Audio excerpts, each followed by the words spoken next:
Good afternoon. It says in the Constitution American citizens have the right to vote. So why are millions of Americans denied that right? The 14th Amendment extends citizenship to all natural born or naturalized Americans, and voting cannot be restricted by the states. However, if you are in jail or been incarcerated, your voting privileges are taken away. I personally have had my voting rights taken away for a while due to some poor decisions I've made. So why should they be allowed the right to vote? Well, they're still technically American citizens. Should they be punished for making a mistake they're doing their time for?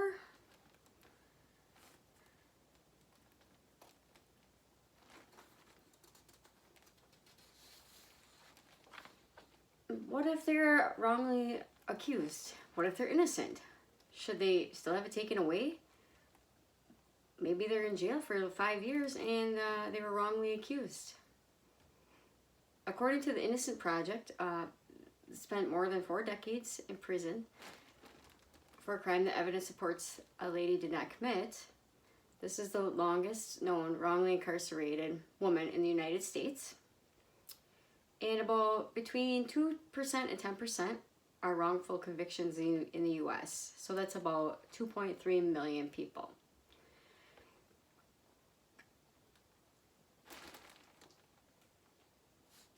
Denying the right to vote violates the concept of self-government.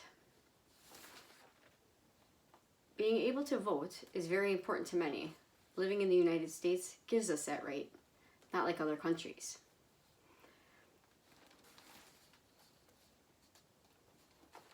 And if you do make a mistake and get your voting taken away, are you somewhat being punished twice? As I said, just because you make some bad decisions and you're doing your time, should you also get your voting taken away too? They face their consequences, and the voting, they're still Americans, they shouldn't have that taken away as well. Some of them are very intelligent, and you can't stereotype all prisoners as being bad or not able to make correct decisions. A lot of times, they don't have the access to get to voting because they are in jail. And any of the people that work in the jail that inmates are allowed to vote don't even know that they are able to do this. So they're uneducated to not know prisoners in some states do have that right. The freedom to vote is one of our most fundamental rights, and our democracy is strongest when everybody can vote freely, including those serving in jail. 2 out of 3 people in the jails, about 500,000, are being held in jail awaiting their trial. So they have not been convicted, so there should be no restrictions on their right to vote. The rules do vary by state, and exercising that voter right can be a problem because they have countless barriers and obstacles. They can't just go to their local election offices to vote because they are incarcerated, and they need access to information like whether they're eligible to vote or when the election day is, and they need access forms required to register and vote.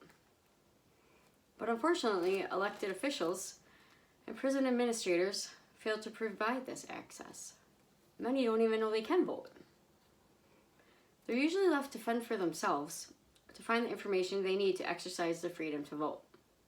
Without internet access, however, voters must rely on the prison's administration to provide paper registration forms or vote by mail applications. And this gets stuck in bureaucratic delays or discarded by uniformed prison staff. Even if a voter does get access to these forms, they may lack the identification needed to register to vote and may find their forms stuck in the jail's mail processing department, causing them to miss the election deadlines.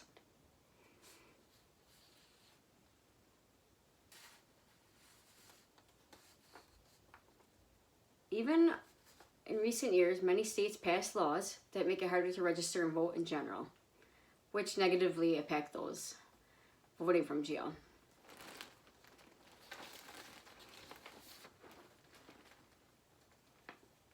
So it's a constitutional right to vote. You face your consequences, you're not allowed to vote. Should not be one of those rights taken away.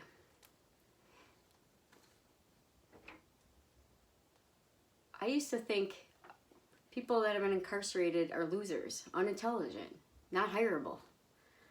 They look bad on paper. However, you could be sitting or standing next to a former prisoner. I'd never hire them till the shoe's on the other foot. I don't know what brings people to the crime committed. I did have a